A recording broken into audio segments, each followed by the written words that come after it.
You're originally from Maine, right? I am Southern Maine, yes. Okay. What town?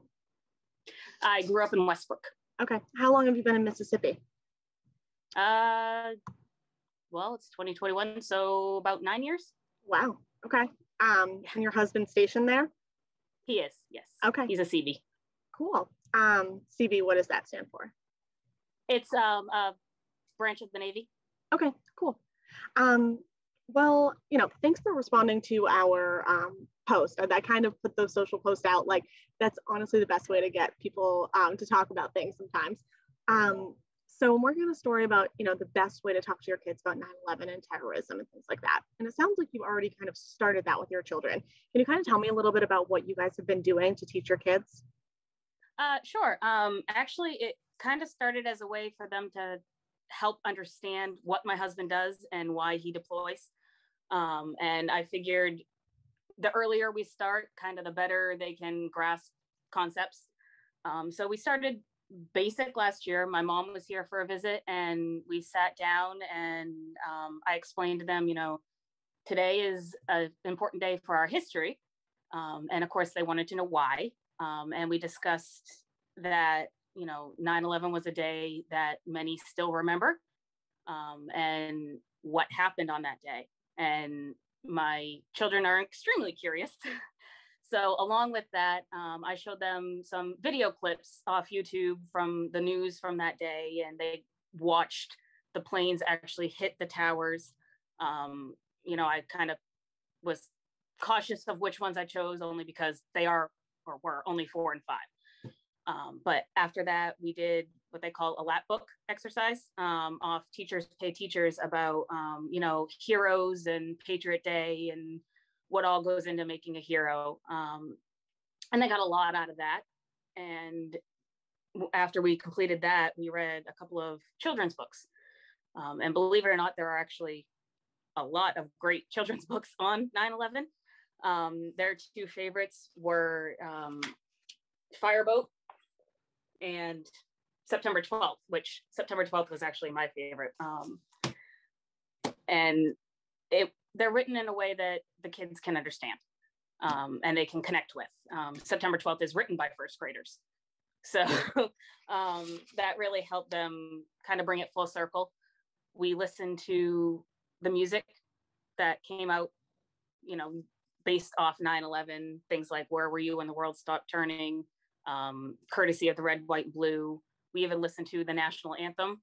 My kids hear it every day on bass, but they don't hear the lyrics to it. All they hear is the music.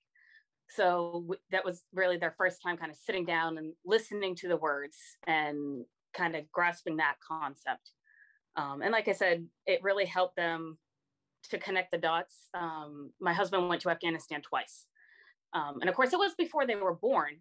He has deployed since they were born, but I was able to pull up pictures that we had from him in Afghanistan and explain to them, well, it stinks to have to say bye to dad. Sometimes he has this huge, important job to do, which is to help protect us against people who don't necessarily think like us and want to change the way our country works. So, like I said, they really grasped it. They were excited.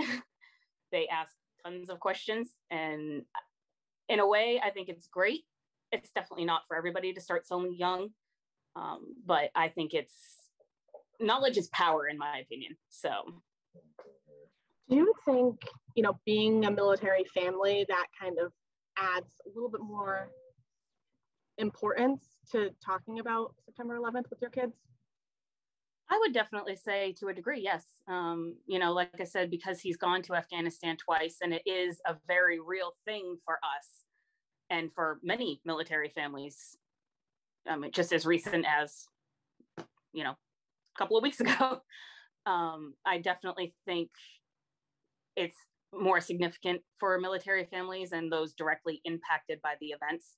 But what I wanted them to get out of it was not only understanding of why my husband deploys, but what our country was like following those days.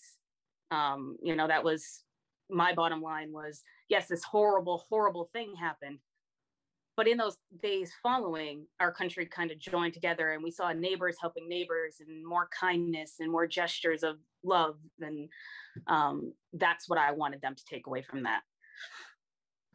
Do you feel that, like, can you tell when they've had enough and they don't want to talk about it anymore?